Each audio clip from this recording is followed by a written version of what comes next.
This episode of the Creep Street Podcast is brought to you by Martini Coffee Roasters. You know, people always look at me weird when I say I start off every morning with a big old martini. But then I set them straight, and I tell them I'm talking about Martini Coffee Roasters coffee. A delicious coffee made by the Martini family. They roast their coffee using a traditional method of sight and sound to roast those little babies to perfection. And they also sell green coffee beans for those home roasters out there. And right now, fans of the Creep Street Podcast can get 20% off their entire order by using the code CREEPSTREET at martinicoffee.com. Once again, for 20% off your order, use the code CREEPSTREET at martinicoffee.com. Martini Coffee Roasters, the perfect coffee to keep you creeps caffeinated. You've taken a wrong turn down Creep Street.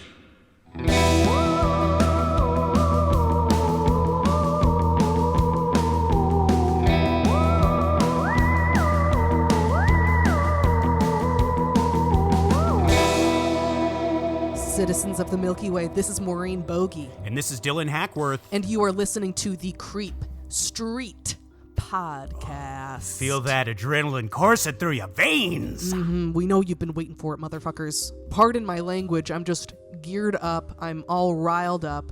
I'm ready to rumble. Yes. I am too. I've got an insatiable thirst for the weird today. Yeah, I know. It's that kind of time. Oh, it is. It absolutely is. The weather's so nice, and damn, I just want to dive into a big bowl of weird. Oh, whew, let's do that. To support the show, please like, rate, subscribe, follow, tell a friend about us, tell a family member, tell your weird neighbor, tell your spooky little ghost that lives in your attic. Yeah. Just tell someone about us. Tell that relative of yours that might be on an FBI watch list. Tell them.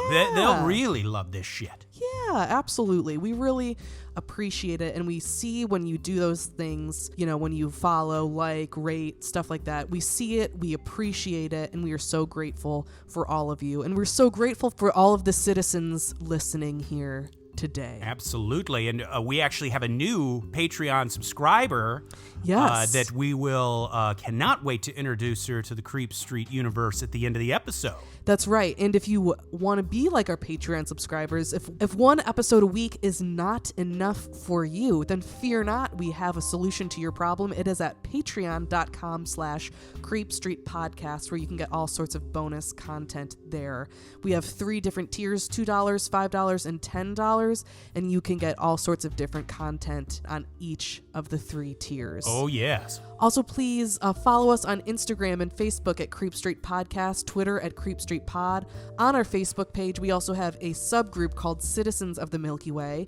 It's just a little bit of a smaller group where anyone can join, anyone can post on the group, post articles, memes, funny things, scary stories, or suggestions for future episodes, and we will get on there to comment and, you know, engage with the citizens there as well. Absolutely. So feel free to check that out.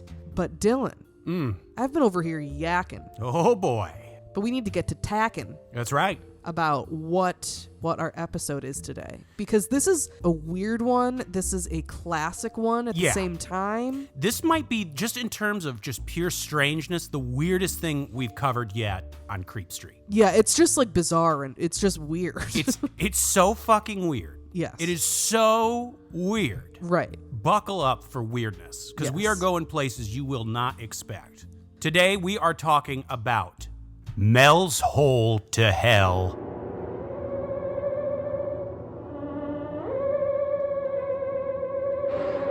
And of course, let me bedazzle you with my sources. Oh, real quick. bedazzle. Okay. My main source was the original Coast to Coast AM with Art Bell broadcast, where he interviewed Mel Waters. The interviews were on the February 21st, 1997 show, the February 24th, 1997 show, then again on April 24th, 2000, and then in January 29th of 2002 and December 20th of 2002.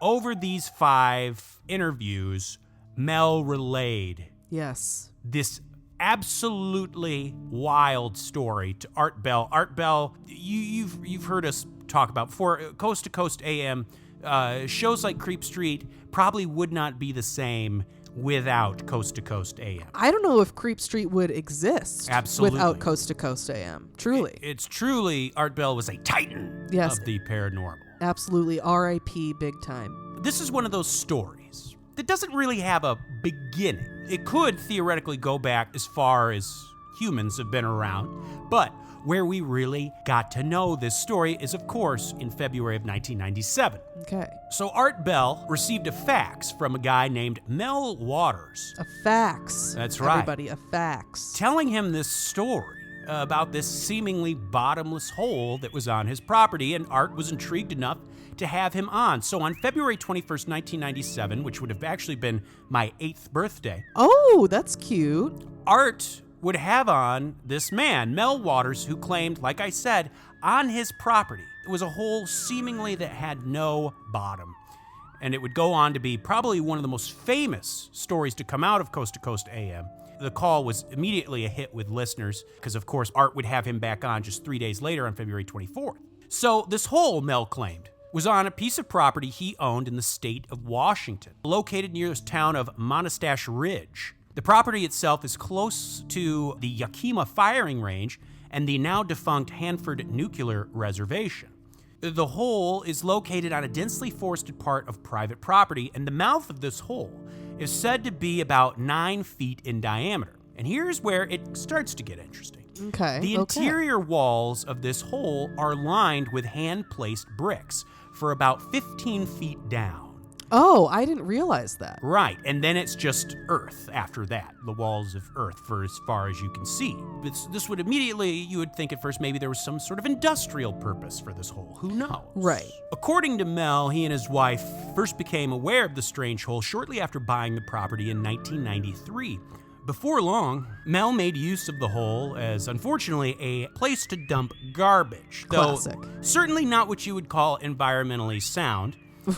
In fact, Art Bell even presses him on this, saying, who knows if this doesn't lead to, like, the water source. Yeah. Just throwing your garbage, you just see a big hole and you think, might Right. as well just toss my fucking trash in there. But a few years pass, and over that time, it began to dawn on Mel that no matter how much shit they threw down this hole, it never seemed to fill up. On top of that, whenever they threw something in, they would never hear it hit the bottom. And it wasn't like they were just throwing things like paper and small garbage. Right. They were throwing things as big as fucking refrigerators down this hole. Now, you would think God. something as big as a refrigerator, it would make one hell of a noise. Yeah, you sure would. In this chat with Art, Mel was quoted saying, "Well, so we've been here several years. We just take all of our trash rubbish there. Anything we have to get rid of, we take it and just throw it in the hole there. Everyone's throwing their stuff in the hole. The people from around there throw all the stuff in the hole. I mean, it's just been going on for a long time. Well, and I got to thinking one day, how come this hole is not filling up? It must be an awfully deep hole." A wise man. Oh my God. You love to hear it. So a brief little history about this hole before we dive into it. Oh, come on. Long before the Waters purchased this strange hole, apparently it was well known to the locals and even the native populations before them. Like Waters noticed, they too noticed that despite what was thrown down the hole, it never seemed to fill up. And over time it earned the nickname the Devil's Hole. Some even thought it was a route to hell itself. In September of 2008, a man who worked as an intertribal medicine man named Red Elk, legal name Gerald Osborne, appeared on a radio program to discuss this mysterious hole. And he said he had grown up in the area and claimed that in 1961, he and his father had seen the hole firsthand. He claimed that the hole was no secret to the local indigenous communities as well as the federal government. And he believed himself that this thing was at least 24 to 28 miles deep. Oh my God. Wait, Yeah, what the fuck? We're going to get into this. Red Elk also made some pretty wild claims regarding the true nature of this hole. He believed that it was a tunnel that connected to Mount Rainier. But not only that, he claimed the hole has been associated with several UFO phenomenon in the region. Some even believe that it's the home to malevolent reptilian creatures. Red Elk referred to them as reptoids. Reptoids? Yeah, and reptilians is obviously a big subject we'll get into on this show eventually. I mean, okay, so there's a lot of possibilities here. A lot of possibilities. And it's just gonna keep, oh man. The places this episode goes is so weird. It's weird. Oh my God, I can't wait. But anyone who ever came near this hole, they all described the same thing, saying the area around the hole had a very eerie atmosphere. It does. I just really quickly, I understand it sounds like we're talking about buttholes. I'm going to be saying the phrase around the hole and in the hole a lot. Yeah. We're not talking about a butthole, okay? Right. But if it sounds like it, it sounds like it. And if it makes you giggle, it makes you giggle, okay? Don't worry about it. Just live your life. They're going to be experimenting with what they put in that hole. Oh, come on. Like really experimenting. It's going to turn your head. Oh, wow. Yes, but anyway, feelings of dread and anxiety would apparently pop up when you got close to this hole. Oh, no.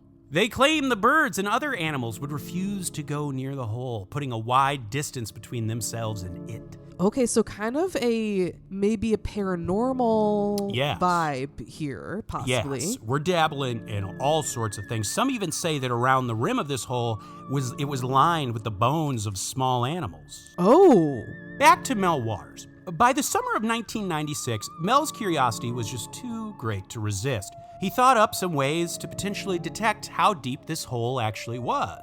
Mel was apparently an avid marine angler and had at his disposal a trove of what he described as, quote, triangular 1-pound standard lead fish weight, and of course spools and spools of fishing line for like deep sea fishing and stuff like that. Oh, okay. So thick like fishing line. Thick, with 2 C's. Well, he attached a spool of fishing line to this weight and lowered it down in the hole. And I believe in his interview with Art, he said this spool was about 5,000 feet in length. So just for perspective, a mile is 5,280 feet. So this is just short of a mile.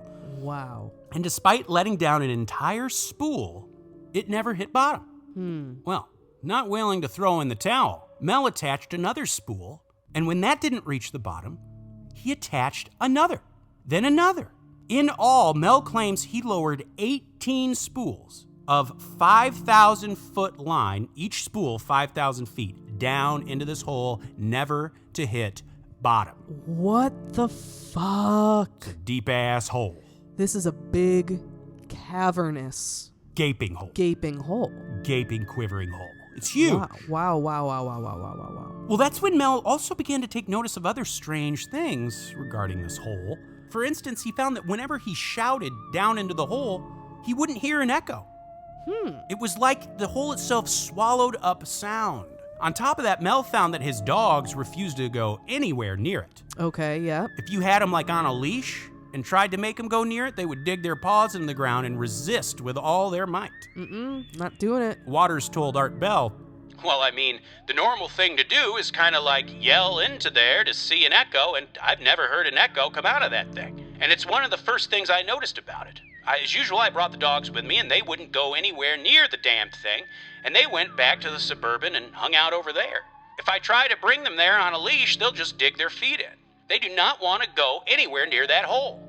Okay, these might be some smart dogs. Smart dogs. Because there's something off about this hole. Well, here's where it gets a little kind of shitty. Here's where it gets creepier. Oh, gosh. In this interview, Mel tells Art a story about an acquaintance of his. Mel didn't do this. This was an acquaintance of his, who their family dog had apparently passed away. And rather than bury the poor thing, this piece of shit had the wise idea to put the body down the hole. Why? Now, keep in mind, aside from the fact that you didn't bury your family dog, you threw him in a fucking hole, imagine if there is water down there, obviously. This is You think insane. garbage is worse enough, a decaying body is, And also, just like, why? Why? Just lame. Just fucking stupid. But that aside, this friend of his claimed that not long after putting the dog in the hole, he saw his dog alive and well, running through the woods. And he knew it was him because it was wearing his collar and tags. But apparently this dog was hunting with someone else, as if they had belonged to that person the whole time. Oh, Granted, very weird. dogs can look alike, obviously, but interesting that it would have the same collars on, and I'm assuming the same name on the tag, all that shit. Weird. So you gotta, for the sake of the argument, you gotta just lean in and say, I believe this guy. Yeah, right. Because for the sake of this episode. you gotta just say, okay, because chances are this man probably felt guilty for Right. doing this to the family dog. Right. Even though the dog was already dead, but still, it's Right. just weird. And then he saw a similar dog and convinced himself, Right. but fuck that. Oh, yeah. We gotta go in hardcore today. This is the point, because we have just scratched the surface of how weird this is going to get. This Yeah. is where, if you're a drinker, pour yourself something strong. Yeah. If you like to smoke a little bit, roll you up something strong. If you're sober, just get yourself a great iced tea. Get yourself an iced tea. I've been on a big iced tea kick because we are about to get weird. Here's what he told Mel about this dog. This could be an apocryphal story, but one guy claims he threw his departed canine down into the hole, and the guy that did it swears the dog actually came back to him. He was a hunter, and he was out there hunting, and he saw the same dog. He had the same collar. He had the same little metal thing on his collar there, and he said it was the same dog, and he says he knew he had threw the dog into the hole. Interesting little side fact. After hearing about this, Mel told Art, apparently he claims that he had his will altered, that whenever he does die, he has asked that his body be put into the hole. Oh my god. But I mean, maybe does the hole take you to another dimension, possibly? I don't know. Or another reality? Right. But one that is connected to our own? I don't know. So right about then, February of 1997, when Mel would call Art Bell. So this brings us up to the interviews. And this is just a little something I want to share with everyone on the side, just because it's funny. So Art Bell would have many callers, and he would have like a guest call in, and then have other callers call in that would ask that guest questions. Right. So he had opened the lines for people to ask Mel anything about his hole. Well, this clip is just under 2 minutes, but this is a clip of people calling in. Enjoy. Let's let some of the audience ask you questions. Okay, I think I can do that. All right, because I just might be missing something. West of the Rockies, you're on the air with Mel, who's got the hole in Washington. Hello? Hello. Do you have any questions for Mel? Hello? Okay, well, I guess that guy gave up. East of the Rockies, you're on the air with Mel. Hello. Hello. Oh, you got a guest now? I did. Well, I mean, sort of. Oh, well, I was calling about something else. All right, well, thank you. First time caller line, you're on the air with Mel. Hello. Mel. Yes, Mel. Oh, Mel. I wanted to talk to Art. I'm on the wrong line. Yeah, you are. I'm sorry. That's the 222 line? 1222 is first time caller line. That's what I thought I was calling. Well, that's what you got. But we're talking with Mel right now. He's the guy with the hole in Eastern Washington.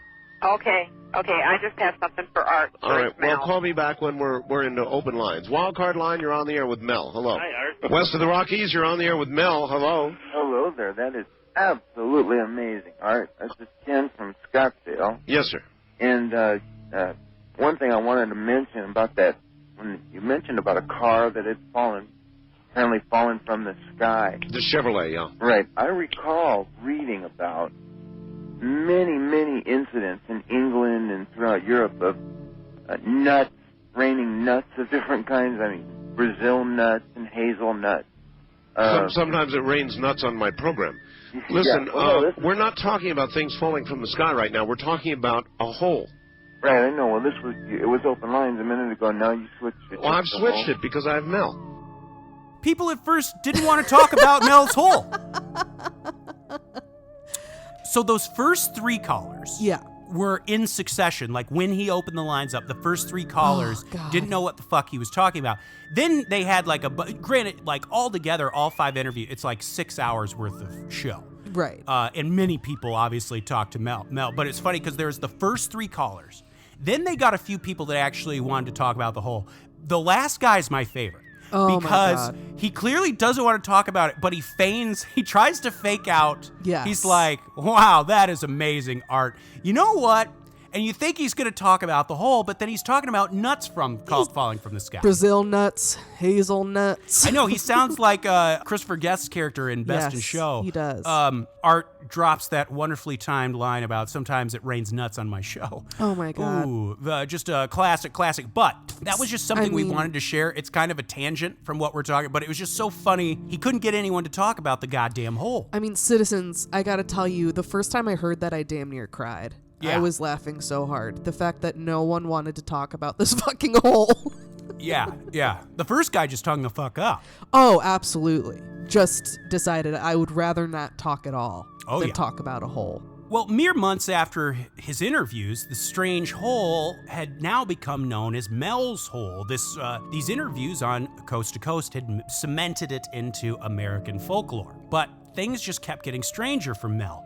Bizarre things began happening. Oh, no. It started when one day Mel was on his property driving out towards the hole when he was stopped by 3 men in the road. Oh, here we go.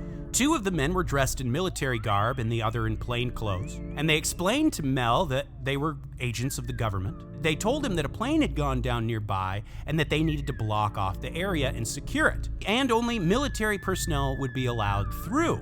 Okay. And Mel is certainly confused by this. He looks up and past these gentlemen up the road, he can see several people wearing what appears to be yellow hazmat suits combing through the area. Well, Mel's a bit incensed by this, and he demands that they let him through since this was his goddamn property. Yeah, come on, this is America. That's when apparently the man's tone changed. Oh, no. And he explained to Mel that if he did not follow directions, he would be arrested and charged with running a meth lab. Now, obviously Mel did not operate a meth lab, nor did these government agents think he did either. Essentially what they were telling him is, if you make this difficult, we can charge you with anything and it sticks. Ooh. And we can make you go away. That's some intense stuff there. Of course, when the story first became popular in 1997, journalists would obviously inquire about it, and they would even contact a local military establishment and to ask if there was any veracity to Mel's claims. Here's a quote given by a spokesperson for the Army Yakima Training Center named Ken Cooper. This quote was given in 1997 to the Tri-City Herald.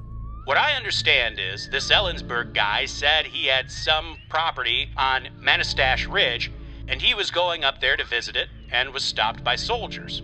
The Army's not hiding an aviation accident, nor an 80,000-foot deep pit. We're just training, just like we always do.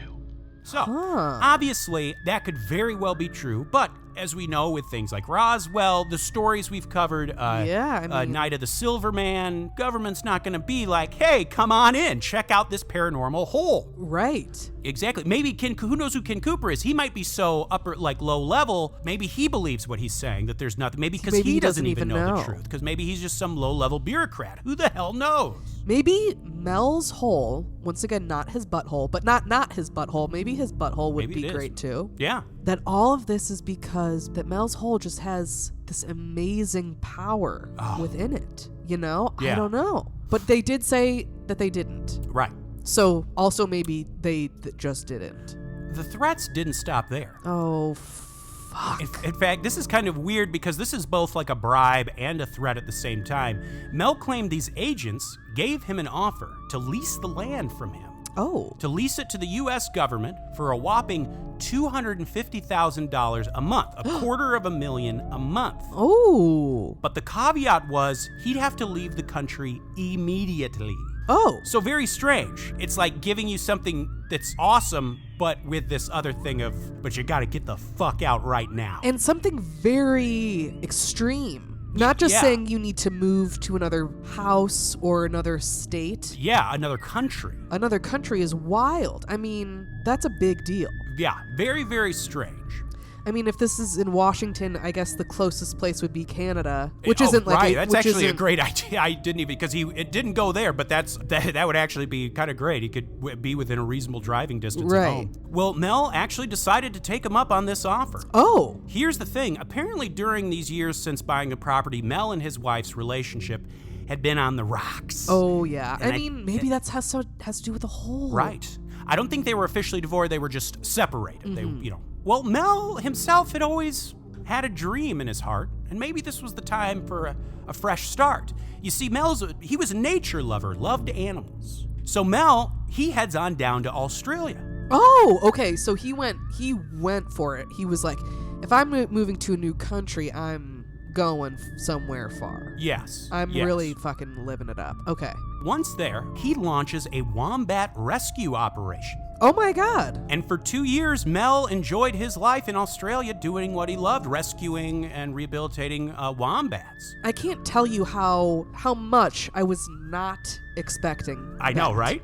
I don't know what I was expecting, but that's definitely not it, that he would go to Australia and rescue wombats. But I'm very into that, though. For 2 years, that's what Mel did. He, after that time, despite being happy with his situation, I mean, good golly, $250,000 a month, that ain't too bad. Yeah. Ain't too bad, friends. No. Mel was feeling homesick for the good old US of A. So in December of 1999, Mel hopped on a plane and flew back to the US for a visit. Oh, gosh. Big mistake. Yeah, huge. Now buckle up, because this is where we're getting into MIB, Men in Black, cover-up, conspiracy territory. This thing has got everything. Here comes the Men in Black. Mel claims immediately his monthly stipend was cut off.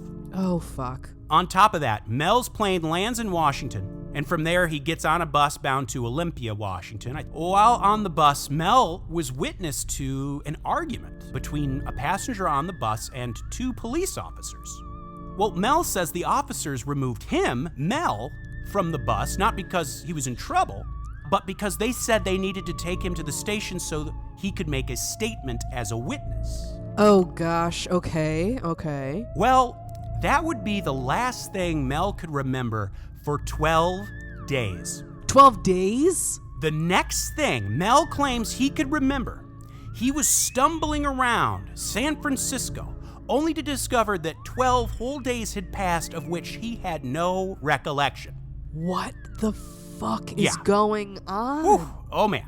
Okay, so clearly the police officers were in on it. Clearly. I mean, you would think. They had to have been. It's not like they just happened to bring him in. Also, the fact that, like, he literally lands, his stipend gets cut off, and on his bus ride from the airport to Olympia, it means he was constantly being monitored, even when he was in Australia. Yes. Not only did he have no recollection of those last 12 days, it had been obvious that Mel had been beaten during those 12 days. He couldn't remember anything, but he was all bruised and banged up. But that wasn't all. He discovered that his rear molars had been pulled out. Oh, God, why? Ew. On top of that, he had what appeared to be IV tracks on his arms, indicating that he was probably drugged and sedated. In addition to that, Mel found that not only had his monthly stipend been cut off, but all of his assets had been frozen. And the wombat rescue he had built in Australia had been dismantled. No! Yeah. What the fuck? Why did this happen? Now, Mel is scared for his life. No idea what to do. I bet you're not so fucking homesick anymore, Mel. Yeah. Should have took that $250,000 a month and ran, buddy. And just stayed with the wombats. So he didn't know what to do, so he phoned a nephew of his who wired him, enough money so he could take a bus back to where he was originally from in Montash Ridge. Almost as soon as Mel arrived back on his property, he was approached by a group of men that he described as, quote, Men in Black types. Ooh. They handed him legal documents explaining to him that due to extensive modifications they'd made on the land, the government would be taking control of it. They weren't leasing anymore, they were taking it. Oh, fuck. Okay. Essentially, they were breaking that lease to buy. Uh-huh. A few days later, one of Mel's neighbors told him that while he had been gone, there had been a bunch of large black vans all over the place, and that men in dark clothing had been rummaging all over his house. What the fuck? Another neighbor would tell him that he heard a legend that before all this was going on, that the hole used to be surrounded by stone monoliths that looked almost exactly kind of like Stonehenge. They were circling the hole. Interesting. It only got worse from there. Immediately, this is awful. Immediately after, he also gets served divorce papers from his wife and is diagnosed with esophageal cancer, literally in like back-to-back succession. Oh my God. Woof. Woof, woof, woof. So what are the chances of that? Is that coincidence that all of that happened? I don't know. Or did the Men in Black or the government somehow find a way to get his wife to serve papers and to I don't know. give him It sounds like cancer? she was already over his ass before then anyway. Yeah. So maybe she just found out he was in America and decided, now's a good time. Right. Here's the papers. But I mean, maybe the government... She should have been enjoying that $25,200, that $250,000 a month. Mm-hmm. But maybe she was being manipulated somehow by the government to do it at that time specifically? I don't know. Well, despite all the low blows life had dealt Mel Waters, he now had a fascination with mystery holes from all around the world.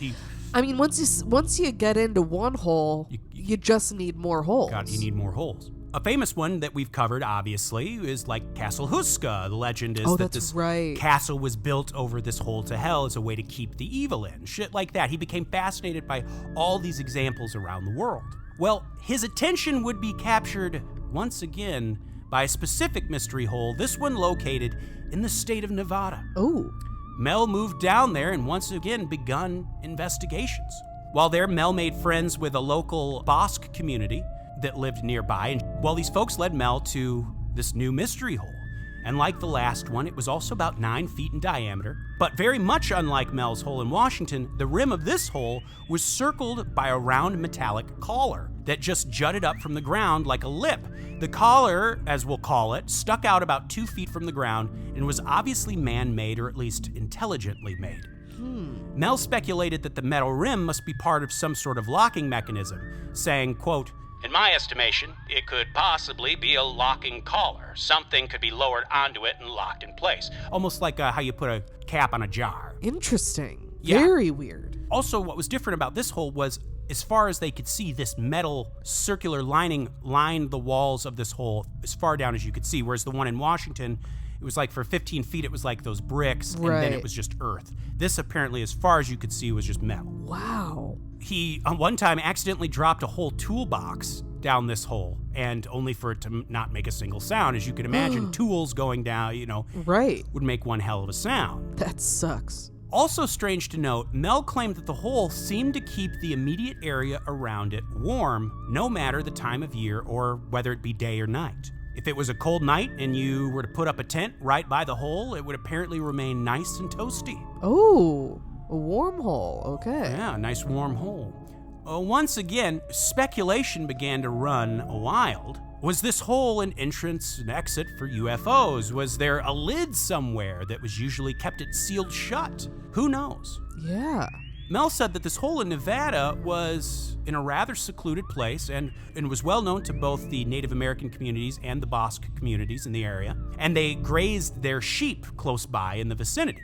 The Basque people claimed that they had known about this hole ever since they had settled there back in the 19th century, and even the government apparently knew about it, as it was said to be under the surveillance of the Federal Bureau of Land Management. Well, Mel managed to convince a few of the members of the Basque community to help him with his hole experiments. Each experiment kept yielding stranger and stranger results. First, they went and bought ice from the store. They put the ice in a bucket and then lowered the bucket into the hole about 1,500 feet.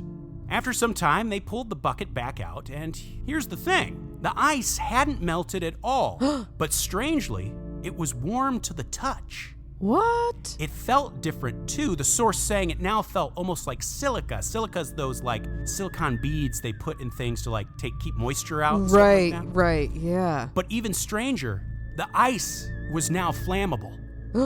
Wait, what the fuck? They say the ice itself was flammable. In fact, one of the men helping Mel decided to take the ice home for further observation. And the man claimed he put the ice in his wood-burning stove and that the ice burned for 3 months. He said it seemed to, when it was burning, to suck all the moisture out of the surrounding area. Ooh, gross. At the end of the winter, though, the man's wood stove fell through the floor of the shack, sinking about 5 feet into the ground as if it were on top of a sinkhole. Wow. Shortly after this, the man's entire shack apparently dissolved into a fine wood dust. Wacky shit. Whoa, okay, so something's going on with this gosh darn hole. Yeah. Mel says shortly after that is when a group of unidentified men that appeared to be with the government oh god, here we go. Showed up at the place and attempted to pull the wood stove out of the ground. They tried chains and heavy construction equipment but were unsuccessful until they poured water into the hole. And Mel says he was watching this, and he claims the moment the water touched the wood stove, the chains fused with the stove itself. And that they were able to then pull it out. He said the stove was quickly loaded onto a large truck and taken away to an undisclosed location. Of course it was. Of course it was. Of course. Now, this next experiment is where fuck Mel, essentially. This one's kind of fucking shitty. Oh, God. But it's also the weirdest. Oh, it's about to get weird, folks. It is about to get weird. I think it already has been weird, so Ooh. I guess I'm in for a real treat. Buckle up, Creep Street. So this next experiment is just horrifying. So, a word of warning, a poor sheep is gonna die. Oh, no. Well, they decided this next test needed to include a live specimen. So they went and fetched a sheep from one of the nearby flocks, and just like the animals in Washington, animals would refuse to go near this hole in Nevada. The sheep put up such a resistance, they apparently needed to stun it to load it into a cage. They loaded the sheep up, and it apparently woke back up just as they were lowering it into the hole. Oh, no. The sheep apparently began to shriek and rock about in the cage. They kept lowering it down. When the cage got to a depth of about 1,500 feet, oh, God, the shaking abruptly stopped. Not only that, Mel claims the metal rim of the hole seemed to begin vibrating. The hole was vibrating? Well, they stepped back and waited for about 30 minutes. And after a while, they slowly pulled the cage back up. And of course, when they did, the sheep inside was dead. Ugh. On the outside, though, it seemed simply as if the sheep had died in terror. There wasn't any wounds, anything like that. So they removed it from the cage, and in order to study it further, they cut it open. Oh, my God. And these are just people. That's the other thing. It's not even like these are scientists. It's bad enough if they did this, scientists doing. These are just fucking... just, like, random-ass people. Random-ass fucking hokey losers. Yeah, anyway. That, like, they cut this thing open like they know what they're looking at. Well... and I'm not saying they're dumb. I'm you're just right. saying they're not scientists. So they cut this thing open and are shocked by what they saw. It appeared as though the poor sheep's insides had been cooked. Ew. Even stranger, where the sheep's internal organs would have been, there was what the source describes as a big, gelatinous, tumor-like glob. What the? Ew. This is gross as fuck. Now, hold on. This is peak weird. We're about to summit Mount Weird. Oh, come on. Some of the men that were helping Mel began to notice this strange tumor thing appeared to be moving on its own. No. Like as if there was something inside of it trying to push its way out. It was like it was sealed up inside of this glob, So one of the men worked up the courage and took a knife and opened up this glob. And what emerged was a creature that was connected to the tumor by a sort of umbilical cord. Mel claims this creature was unlike anything he had ever seen. He said it had haunting, human-like eyes and would make direct eye contact with each of them. The men are just mesmerized by this thing, and apparently it would stare back at them in silence for a span of 2 hours. 2 hours. Oh my God, nothing is what I expect it's going to be. Not at all. It always takes a turn. Absolutely. And I'm left shook. That's when Mel felt this urge to pick it up. So he did. Then he had the urge to put it down on the ground, which he did. And calmly the creature made its way over to the hole, turned back to the men, and nodded at them as if to say goodbye, and then dived back into the hole. Wow. Once they were able to compose themselves, the men threw the tumor and the dead sheep body down there as well. Mel says after touching this strange entity, his hands had a sort of ozone smell on them, which is something we've talked about before in like UFO mysteries. Right. The smell of like ozone. What the hell? Despite this thing's hideous appearance, Mel claims that when he locked eyes with it, it seemed that it was quite, quote, filled with compassion.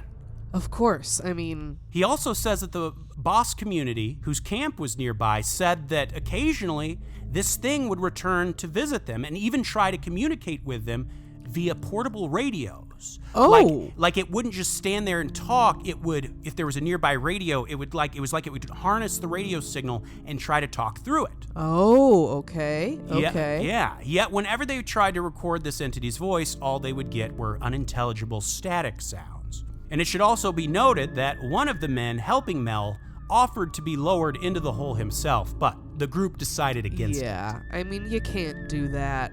You did it to a sheep. That was bad enough. You Yeah. can't toss a dude down there, too. Yeah. as time passed, the locals began to notice various strange species of birds they had never seen before flying around the area near the hole. Oh. They claimed there was at least 6 of these new birds, like 6 new species of these birds. Damn. The birds themselves had a brightly colored red plumage with blue beaks. Oh. Locals gave them the nickname sunbirds, and this has led many to speculate if the hole is some sort of a portal between dimensions. By essentially giving the sheep as a sacrifice, has it allowed species of animals from other dimensions to make their way into ours. What? Very interesting. Very. Well, Mel gets the bright idea that he's going to shoot one of these birds so he can study it up close. This guy, yeah. I mean, I'm not surprised that he just decides, you know what, I'm going to just shoot one of these things. Oh yeah. I don't know what it is, so I'm going to shoot it. We've said that actually has come up multiple times on Creep Street here. When you don't know what it is, people, they just shoot at it. You shoot at it. And that's just the culture. You got to figure out if it bleeds. Yeah. So he goes out there, lines up his rifle on one of these birds, and bang, hits it directly. Of course. The bird tumbled a bit and then got up, as good as ever, and flew away. Mel was sure that this was a direct hit, and he walked over to where the bird had been when he shot it and claimed he found 2 crumpled up bullets lying on the ground, as if the bird was impervious to human weaponry. Superman birds. But it gets stranger. Mel told Art in his interviews that the hole in Nevada would occasionally emit a sort of black beam of light that would shoot up into the sky in short bursts. He said, quote, "This is a contradiction, but a black beam of light, okay, comes from the hole. It lasts a very short time, but it just goes directly up to the sky. It's like if you had a flashlight and it was capable of throwing up a solid black light." Interesting. Very weird. So a bit of a little side tangent here that the source mentions I thought was kind of interesting. And keep in mind, even the source itself says this is almost certainly not true, but kind of a fun thing to think about. Some say this hole in Nevada is even connected to the Manson family. Oh my God. What? Oh yeah.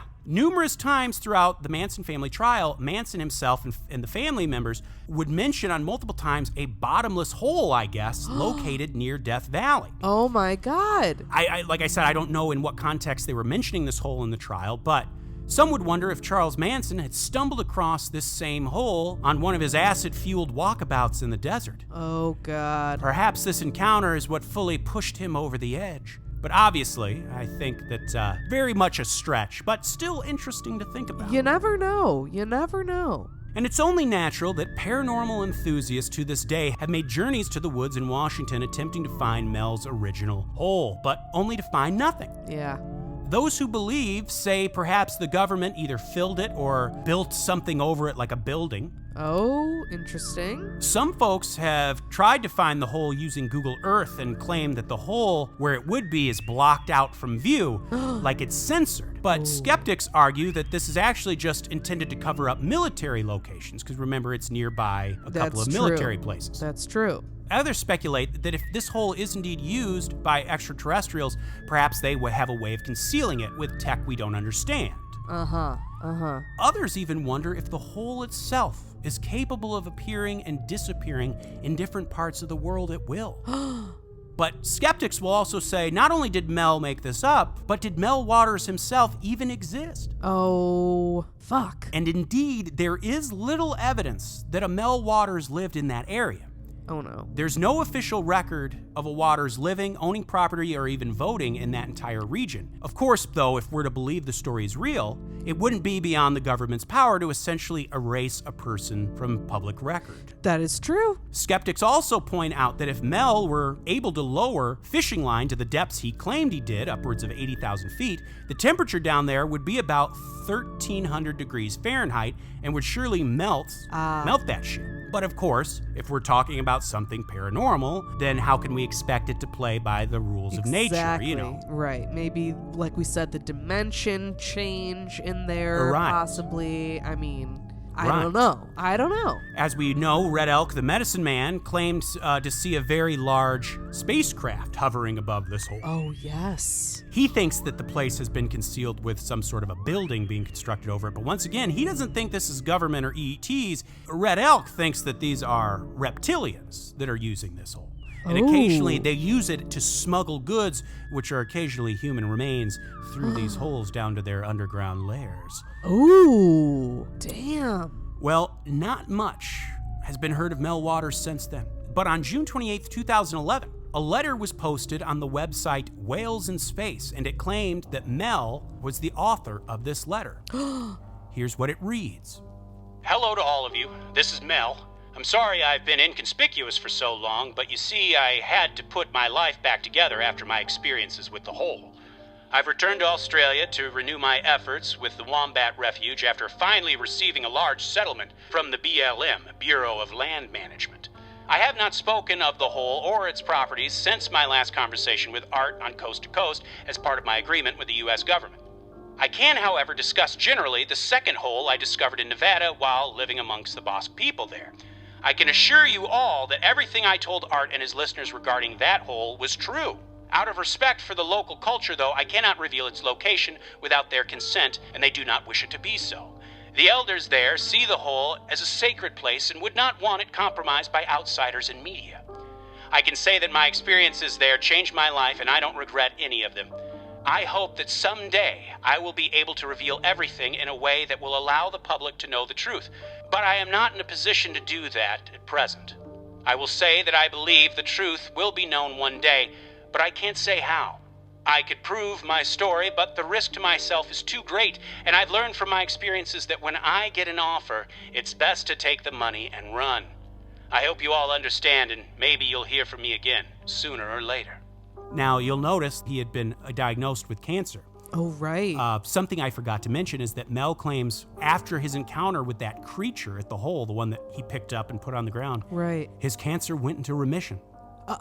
What? Yeah. Wow. Wow. Yeah, that. Whoa. Now that's a hole. That's a hole for the ages, my friends. That is one hell of a hole, I gotta say. Yes, yes, yes. And damn, I mean, let us know what you guys think. What are your thoughts on this hole? What do you think is going on? Is it interdimensional? Is it paranormal in some way? Right. Is it not real? I don't know. Who knows? Let us know what you think is going on Please do. creepstreetpodcast@gmail.com or DM us on any of our social medias. Well, I got some names for you that are welcome in our hole anytime. Please do. And please, please, please righteously list off that new member, baby, because that's right. You know We got I'm a excited. newcomer.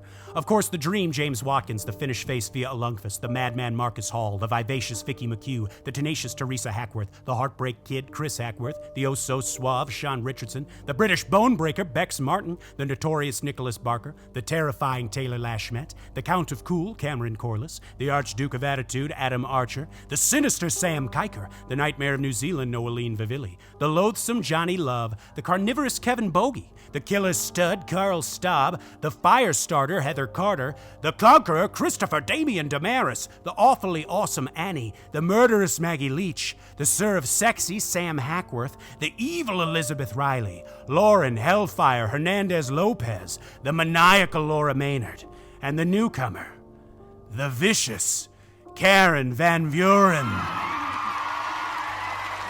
Dang, thank you so much for listing off all of those righteous, true, and firm names, Dylan. Oh, it was yes. a pleasure. And thank you so much, and welcome to our newest Patreon member, Karen. We are so happy to have you with us. Yes. You are a dream come true, and we hope you enjoy all that fun bonus content. That's right. Please, if you want to check out more just like Karen and the rest of the gang, go to patreon.com/creepstreetpodcast. Of course, like, rate, subscribe, share, tell your friends, your family, your loved ones, evangelize the name of Creep Street. Please do. Citizens of the Milky Way, my name is Dylan Hackworth. I'm Maureen Bogey. Good night and goodbye. Goodbye.